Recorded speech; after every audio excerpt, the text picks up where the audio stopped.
Hey everybody, welcome back to Spare Time. So, I found an easy way of how to make a Spider-Man shirt, and it's actually in the Spider-Man comics right there.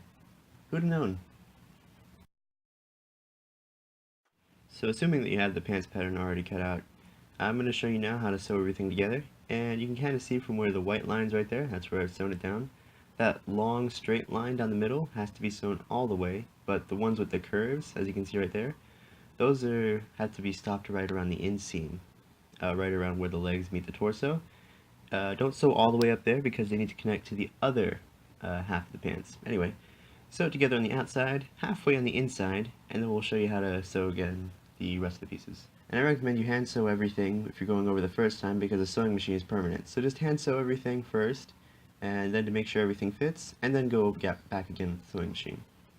Now assuming that you hand sewed it, and then you went back to the machine with it, you're going to have these little stragglers, so it's easy if you have a seam ripper, you just cut it out, or you can use scissors, just thought I'd show you that.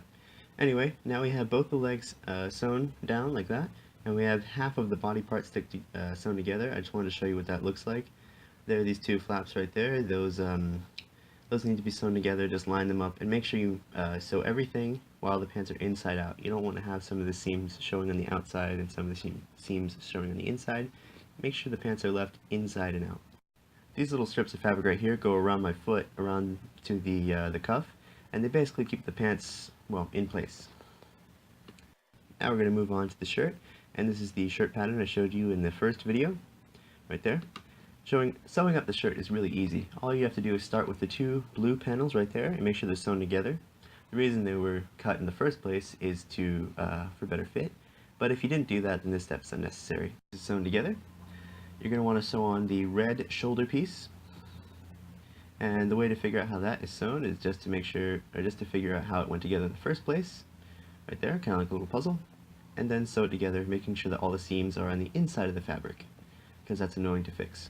Now this front chest part you can sew together to the rest of the shirt. It should be pretty straightforward and easy to understand. However, I'm going to leave this part open and unsewn because I'm going to paint it in the next video. So if you want to sew it together, go ahead, but for ease purposes, I'm going to leave this open so that I can paint the web design.